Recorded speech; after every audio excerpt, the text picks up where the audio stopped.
안녕하세요, 금과터 친구들. 선생님은 오늘 우리 친구들과 함께 지구온난화로부터 바닷속 산호를 지켜줄래? 라는 주제로 함께 이야기 나눠볼 대전 관평초등학교 박상희 선생님입니다. 오늘 이야기에 앞서 선생님이 우리 친구들에게 동화 속 주인공을 소개해 주려고 합니다. 선생님이 소개해 줄 주인공은 바로 아기 산호 플라눌라입니다. 우리 플라눌라는 우리 친구들이 알다시피 바닷속에 살고 있어요. 플라눌라는 산호거든요. 우리 친구들 산호가 무엇인지 혹시 알고 있나요? 선생님은 어렸을 적에는 산호는 그냥 삐쭉삐쭉 바닷속에 돋아나 있는 식물인 줄 알았어요. 또는 돌 같다고도 생각을 했었거든요. 우리 친구들 함께 오늘 플라눌라가 어떤 존재인지 그리고 지금 어떤 위기에 처해 있는지 함께 알아보도록 하겠습니다. 그리고 우리 친구들이 플라눌라를 위기로부터 구해줄 수 있는 방법에 대해서도 생각해 보면 좋겠어요. 그럼 지금부터 함께 알아볼까요? 먼저 산호에 대해서 알아보려고 합니다. 우리 친구들 혹시 산호를 알고 있나요? 산호는요, 사실 따뜻하고 얕은 바닷속에서 살아가고 있는 동물입니다. 사실 그냥 보면 나뭇가지 모양으로 이렇게 생겼는데 이런 것들 때문에 처음에는 굉장히 오해를 많이 받았다고 해요. 식물 또는 나무 아니면 광물이 아닐까 이런 생각을 많이 했다고 합니다. 이 산호들은요, 열대나 아열대라고 하는 약간 따뜻한 그런 바닷속에 살고 있고요. 얕은 곳에서 모여서 살고 있습니다.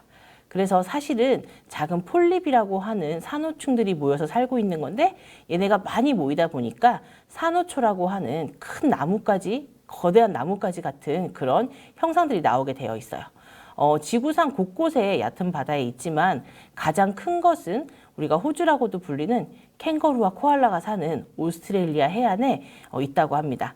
사실 산호 같은 경우에는요, 해양 생태계 속에서 굉장히 여러 가지 역할을 하고 또 많은 동물들이 모여서 그쪽에서 살고 있으면서 여러 가지 이제 그 사냥 활동이라던가 이런 것들도 할 수 있고요. 또 이 산호 안에 들어있는 조류 덕분에 많은 양의 공기를 이산화탄소를 가져다가 산소로 만드는 이런 광합성도 하고 있기 때문에 지구의 허파가 아마존이라고 하는데 이 사실 아마존보다 더 많은 양의 그런 산소를 지금 만들어내고 있는 그런 아주 중요한 생태계 내에서도 중요한 역할을 하고 있다고 합니다. 그래서 이런 부분에 대해서 우리가 오늘 함께 알아볼 거고요. 사실 요즘 바다가 오염되기 시작하면서 산호초가 점점 줄어들어서 굉장히 슬프고 또 이제 산호 같은 경우에 화석으로 발견되면 우리가 예전에 옛날에 이 바다가 물의 깊이가 굉장히 얕고 따뜻한 바다였구나 이렇게 알 수 있는 지표가 되기도 합니다. 지금부터 산호에 대해서 좀 더 알아보도록 할게요. 자, 지금 보시면요. 선생님이 넣어놓은 용왕님 그 그림 옆에 지금 볼까요? 헉헉 이렇게 하시면서 여기에 뭔가 식물 같은 것들을 이렇게 심고 계세요. 그런데 선생님이 아까도 이야기했지만 산호는 식물이 아닙니다. 산호는요, 말미잘과 히드라 같은 그런 자포 동물에 이제 속해요. 자포가 뭐냐 하면요, 자세포 또는 쏘기세포, 다시 할게요. 네. 자, 친구들 자포가 뭐냐 하면요. 자포는 그 쏘기세포라고도 부르기도 하고 자세포라고 부르기도 하는데요. 이렇게 지나가다가 자기가 먹이를 이제 발견하면 이 먹이들이 자기 옆을 지나갈 때 이렇게 쏘아서 그것을 물어올 수 있는 그런 세포들을 의미합니다. 이런 세포들을 가지고 있는 동물들을 우리가 자포동물이라고 하는데 산호는 대표적인 자포동물에 속해요. 그래서 이 자세포를 쏴가지고요, 플랑크톤, 특히 동물성 플랑크톤을 좋아하는데 이런 것들을 먹이로 해서 이제 잡아 먹으면서 살아가고 있고요. 우리 친구들 알다시피 식물은 움직이지 않는 것 외에 더 중요한 건 스스로 이제 에너지가 날 수 있는 그런 영양분을 만들어내는데 동물은 그렇지 않거든요. 뭔가를 먹어서 다른 동물이나 식물로부터 영양분을 얻는다면 요거를 우리가 동물로 분류하기 때문에 우리 산호 같은 경우에는 움직일 수는 없지만 그래도 어떨까요? 다른 동물로부터 뭔가를 얻는다는 부분에서 동물로 이제 분류가 되는 거라고 봅니다. 자, 그랬을 때 이 산호들은요, 하나씩 모여 살지 않고 산호충이라고 하는 아주 작은 것들이 모여서 거대한 하나의 그 산호초처럼 보이는 군체를 이루고 살아가요. 이렇게 무리를 지어서 사는데 이렇게 커다랗게 하나처럼 보이는 하나의 큰 나뭇가지처럼 보이기 때문에 이런 것들을 우리는 산호초라고 부르죠. 그래서 옛날 사람들은 식물이다 또는 얘가 딱딱하니까 광물이다 돌 종류다. 이렇게 생각을 했던 경우가 많다고 합니다. 그래서 이제 우리 친구들이 다른 사람들이 저 산호 저거 식물 아니야? 이렇게 물어보면 우리 금과터 친구들은 어째서 산호가 동물인지 잘 설명할 수 있을 것 같아요. 자, 그러면 다음으로 진짜 산호의 모습을 보여드릴게요. 자, 여기 보면 이게 산호의 실제 모습이라고 합니다. 지금 보면요. 폴립이라고 해서 이제 요 끝에 달려있는 그 가지처럼 생긴 작은 그런 동글동글한 것들이 6개인 육방산호가 있고요. 또 이렇게 이쪽에 보면 요거는 하나씩 봤을 때 8개로 가 있죠. 이렇게 8개인 팔방산호가 있습니다. 또 이 모양 외에도 육방산호는 조금 더 몸속에 딱딱한 그런 물질들이 많이 나와서 좀 딱딱한 형태고, 이 팔방산호 같은 경우에는 약간 더 이제 약간 말랑말랑한 부분들이 있어서 연산호라고 부른다고 하는데요. 이제 뭐 이런 것들은 나중에 궁금한 친구들 더 공부해 볼 수 있을 것 같고요. 산호 모습 보세요. 어떤가요? 아까 선생님이 말했던 코랄색, 정말로 두 산호 다 약간 붉으스름한 색을 띠면서 이제 그런 색깔을 띠고 있죠. 그리고 또 지금 옆쪽에 있는 육방산호 쪽 보시면 어때요? 많은 물고기들, 특히 작은 물고기들이 이 옆에 지나가고 있죠. 이런 부분들로 봤을 때 우리가 왜 숲에 가면 많은 동식물들이 함께 모여 살듯이 바닷속에도 이렇게 산호가 있으면 이 산호 주변에 많은 생물들이 모여 살게 되어 있어요. 그래서 이 산호가 광합성을 함과 동시에 많은 생물들의 그런 보금자리, 환경을 조성해 주는 거죠. 그래서 이런 부분들이 굉장히 중요합니다. 이렇게 산호초가 하얘지는 현상은요, 하얗게 변한다 해서 백화현상이라고 합니다. 산호초는 원래는요, 투명해요. 그런데 이 그 공생 관계에 있는 폴립들 안에 색을 가지고 있는 조류들이 있어요. 그래서 이런 조류들 때문에 다양한 형형색색의 그런 색깔들을 띠고 있습니다. 사실 아까 말했던 코랄색도 대표적인 색깔이고요. 더 다양한 색깔들이 있어요. 그리고 사실 코랄색 같은 경우에 산호 자체의 색깔이라기보다는 산호 안에 있는 폴립 속에 살고 있는 조류들의 색깔이라고 볼 수 있죠. 그런데 이제 이런 산호초가 하얗게 변하는 거나 형광색을 띠는 것은요, 이게 더 아름다워지기 위한 것이 아니라 사실은요, 좀 슬픈 이야기지만 이 공생 관계를 깨고 이 폴립 속에 들어있던 조류들이 떠나고 산호 자체만 남았을 때 이런 현상이 나타난다고 합니다. 산호초가 흰색으로 변하는 이유는요, 수온이 상승하기 때문이고요. 산호초 스스로 따뜻한 물 속에서도 자기가 살 수 있도록 자기 자신을 지키기 위해서 우리 친구들이 여름에 더우면 자외선 차단제를 바르듯이 얘도 자기를 지키기 위해서 그런 식으로 더 분비 물질을 내보내고, 이런 것들 덕분에 폴립 속에 있는 것들은 떠나고 이렇게 더 딱딱하고 하얀 이런 모습들만 남게 되는 겁니다. 이런 것들을 우리가 산호초의 백화현상이라고 불러요. 자, 백화현상. 그럼 산호초가 그냥 하얘지면 우리가 그 예쁜 바다만 못 보면 되는 거 아닌가요? 이렇게 물어보는 친구들이 있을 거예요. 그런데 이건 심각해요, 생각보다. 자, 산호초가 아까도 말했지만 거대한 해양 생태계의 뿌리이자 구성원입니다.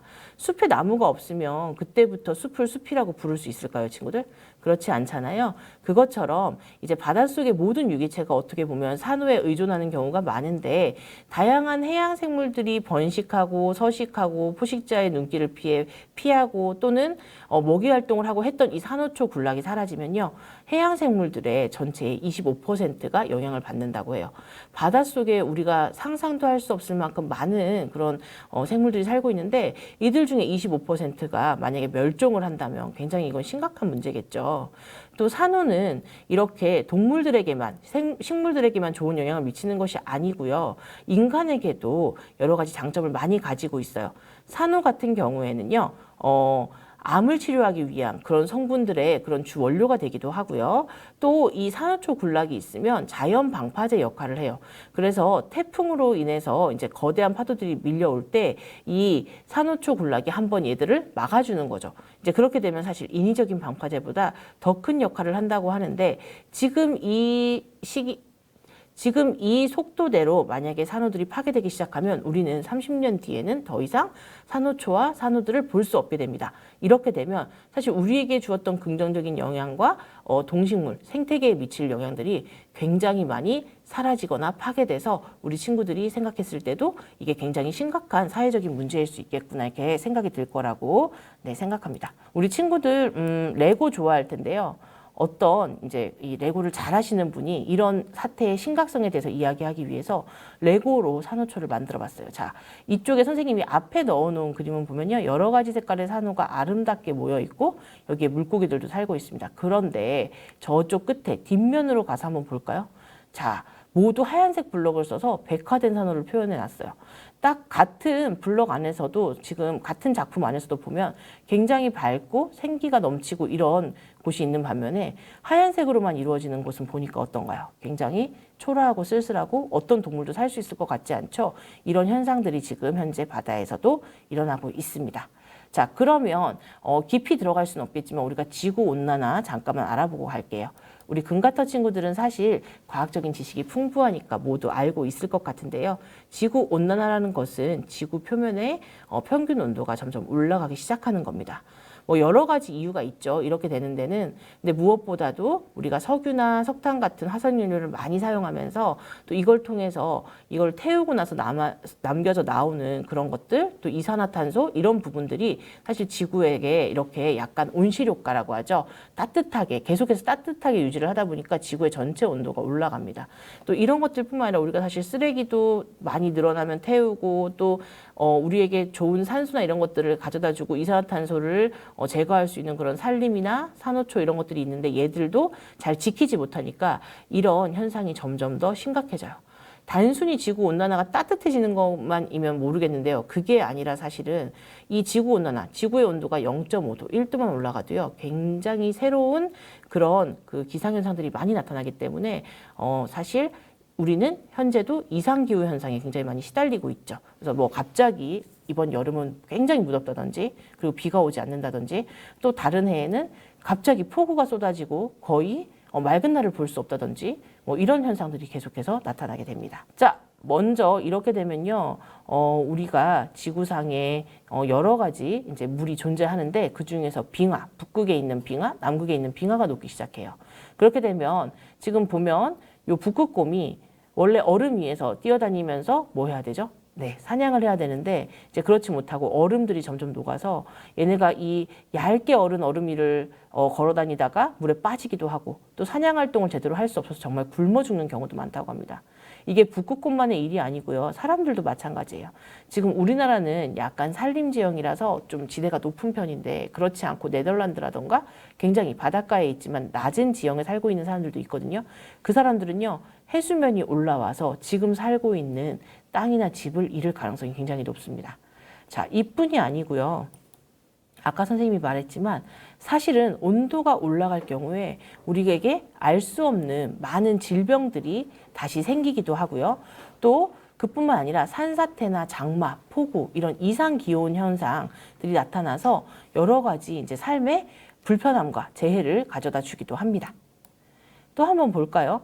우리 친구들이 그런데 이런 지구온난화를 보고만 있어서는 안 되겠죠. 우리가 이걸 막기 위한 노력도 분명히 필요합니다.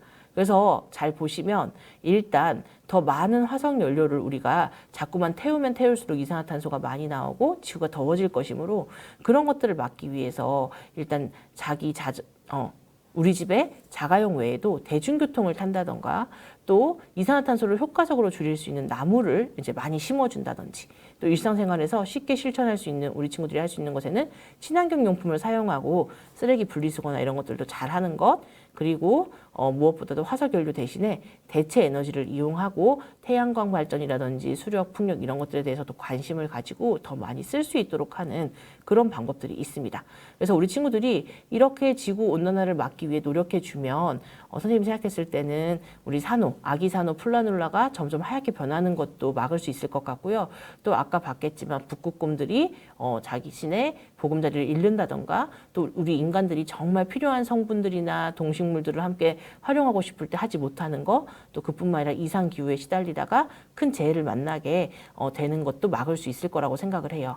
선생님이 우리 친구들에게 산호의 아름다움 그리고 중요성을 항상 알 수 있도록 오늘 준비한 그런 활동은요. 바로 이것입니다. 우리 친구들 직접 산호는 동물이니까 우리가 만들 수 없지만 이렇게 바닷속 환경을 만들어 놓고 이 안에서 금속염을 이용해서 산호를 표현할 수 있습니다. 그래서 우리 친구들 오늘은 도입 강연 시간에 지금부터 함께 이렇게 바닷속의 산호초를 직접 우리가 금속염을 가지고 만들어 보도록 하겠습니다. 친구들, 그러면 지금부터 바닷속의 아름다운 산호초 마을을 한번 만들어 보도록 하겠습니다. 오늘 준비물을 먼저 소개할게요. 우리 친구들이 이 종이컵에다가 먼저 집에서 물을 한 3분의 2 정도 받아주시고요. 그 다음에 우리 그 금과떡 꾸러미 안에 보면 함께 들어있는 이런 전구 모양의 용기, 그리고 물유리라고 되어 있는 용해, 그리고 나서 보면 요건 뭘까요? 네, 여러 가지 머리카락 같은 하얀 머리카락 같은 게 붙어 있는데 이것은 광섬유라고 하는 겁니다. 광섬유, 그리고 아래 이렇게 불을 켤 수 있는 전등, 그리고 빨대와 또 이렇게 동전 모양의 2개의 연결쇠들, 그 다음에 현재 바닷속을 꾸며줄 이런 색 자갈과 함께 황산 제2철, 질산 니켈, 염화 코발트, 염화 칼슘이라고 써 있는 이런 금속염들이 들어 있을 겁니다.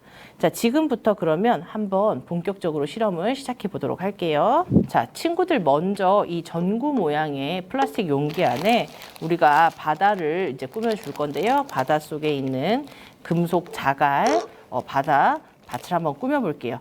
자, 이렇게 잘 꾸며놔야 이 안에 산호가 자라겠죠. 자, 그래서 먼저 이 봉투에서 흐르지 않도록 잘 조절하면서 어느 정도 모래를 깔아주도록 하겠습니다. 자, 그러면 이제 우리 산호초가 자랄 바닷속 땅은 마련이 됐고요. 여기에다가 우리 친구들 그 다음에는요, 물을 넣을 거예요. 물을 조금 넣어 보겠습니다.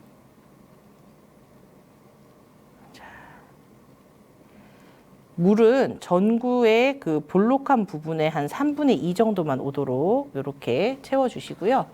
거기에 이제 물 유리를 넣을 건데요. 물 유리는 지금 용량이 30ml예요. 30ml를 여기에 넣어주도록 하겠습니다. 자, 한번 넣어볼게요. 자, 이 물 유리는 이따가 금속염이 들어가면 함께 이제 반응을 해서 예쁜 산호 모양의 그런 모습을 만들어 줄 거예요. 자, 다 넣었고요. 자, 이 상태에서 현재 잘 섞이지 않았거든요. 그래서 선생님이 조금 더 잘 섞일 수 있도록 한번 한쪽 끝으로 섞어 보도록 하겠습니다. 네, 물과 물유리가 잘 섞이도록 선생님이 한번 이렇게 저어줬고요. 자, 이 상태에서 우리는 그냥 바닷속 모습만 만드는 것이 아니고요. 이 안에다가 이제 불도 킬 거기 때문에 잠깐 얘를 옆으로 밀어두고, 자, 전등과 요거는 광섬유라고 하는 거죠. 광섬유, 그리고 이제 여기에 2개의, 하나는 좀 더 큰 모양, 그리고 하나는 이렇게 바퀴 모양이지만 좀 작은 스티로폼으로 된 것들 이렇게 정리를 해볼게요. 자, 그래서 이 종이처럼 생긴 이 바퀴 모양, 도넛 모양은 사실은 앞뒤가 이렇게 스티커가 있는 양면 테이프예요. 그래서 양면 테이프 한쪽을 뗀 다음에 이렇게 전등 윗부분에 붙이고 얘를 다시 떼줍니다. 스티커를 이제 여기서 제거를 했죠. 제거를 한 곳에다가 이 스티로폼 모양의 좀 더 작은 도넛 모양을 붙이겠습니다. 붙인 다음에 가운데에 잘 맞춰 붙인 다음에 요 끝에 광섬유 끝에 부분에 보면 또 꽂을 수 있는 부분이 있어요. 그래서 이 꽂을 수 있는 부분을 여기에 밀어 넣어서 이렇게 설치를 하도록 하겠습니다. 자, 이 상태에서 이제 본격적으로 이제 산호초를 만들 건데요. 자, 우리 친구들, 그래서 현재 지금 우리 그 꾸러미 속에 있는 염화 코발트, 질산 니켈, 황산 제2철, 염화 칼슘 중에서 마음에 드는 그런 물질을 찾아서 이 안에 넣어주겠습니다. 네, 지금 이 가루들이 들어가서 아마 이 안에 있는 물유리와 또 물을 섞어 놓은 용액과 함께 반응을 할 거예요. 그렇게 해서 이 가루들이 어떤 아름다운 모습의 금속염, 산호처럼 보이는 금속염을 만들지 한번 살펴볼까요? 함께. 네, 시간이 지나고 나면 이렇게 우리가 넣은 금속염들이 마치 산호초와 같은 모습으로 이제 반응을 통해서 이렇게 만들어진 모습을 볼 수가 있는데요. 자, 그러면 이 상태에서 우리는 이 만들어 놓은 광섬유 뚜껑을 한번 덮어볼게요. 덮고 자, 딱 맞네요. 선생님 불을 켜보도록 하겠습니다. 자, 어떤가요? 광섬유와 함께 바닷속 이제 산호초 세상이 보이는 것 같지 않나요? 자, 우리 친구들, 우리 아까 배웠듯이 지구 온난화를 최대한 막아서 우리가 오늘 실제 산호초를 만든 건 아니지만 바닷속에 이렇게 살아가고 있을 많은 산호초들이 건강하게 잘 자랄 수 있도록 도와야 할 것 같습니다. 우리 친구들 오늘 멸종위기에 처한 우리 산호초를 구하는 방법, 또 왜 구해야 하는지, 산호가 어떤 동물인지 종합적으로 알아봤는데요. 우리 산호 같은 경우에는 해양 생태계에도 굉장히 중요한 영향을 미치는 만큼 우리가 꼭 지켜주고 보존해야 합니다. 우리 금가터 친구들이 아마 이렇게 지구 온난화로부터 산호초를 지키기 위해서 함께 노력해 줄 것이라고 선생님은 믿어요. 자, 오늘 여기까지 학습한 것들 다시 한번 생각해보고 생활 속에서도 실천할 수 있는 우리 금가터 친구들이 되면 좋겠습니다. 감사합니다.